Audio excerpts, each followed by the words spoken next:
Treva e Dibrës është një nga zonat më të thella të Shqipërisë së Brendshme malore. Kufijt e saj i ka përcaktuar vetë natyra, pasi ajo rrethohet nga 4 anët me male të larta, të vështira e të pakapërcyeshme.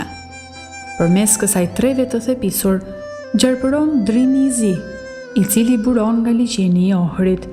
Ai e ndan këtë territor gati në 2 pjesë të barabarta, por me tipare fiziko-gjeografike të ndryshme. Nga e majta, ngrihet malësia e Dibrës, ku dominojnë malet mjaft të pasura me gips dhe gëlqere, e në të djathtë shtrihet ultësira dibrane, me vise kryesisht fushore, të cilat përmenden për prodhimet e tyre bujqësore. Këtu kryqëzohen shumë rrugë të qytetërimeve të lashta. Dibra është një vend me histori, traditë dhe mikpritje, virtyte të njohura nga gjithkush e që e bëjnë këtë vend të lakmuar nga të gjithë.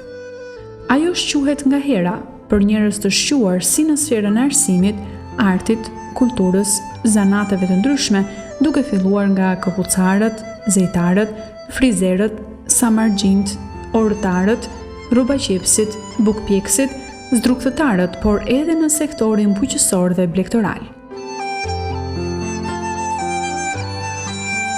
Gatimi është një ndër majat e diamantit të kulturës dhe traditës dibrane. Nuk është rastësishme që tradita e gatimit të jetë një nga më të pasurat, me pjata dhe prodhime nga më të mirat në Shqipëri.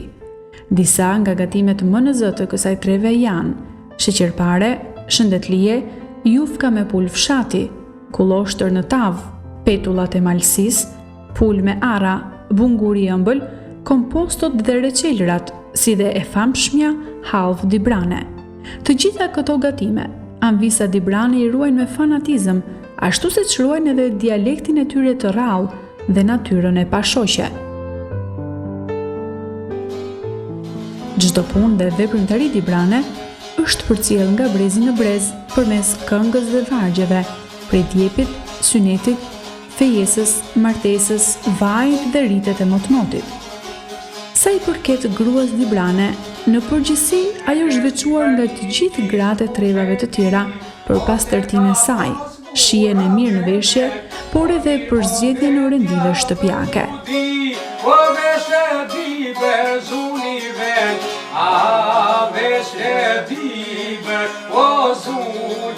Dibra ka pasuri të shumta natyrore.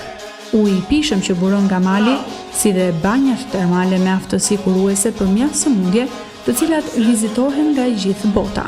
Të gjitha këto veçori kanë bërë që Dibra të konsiderohet nga të gjithë si emblem qytetërimi.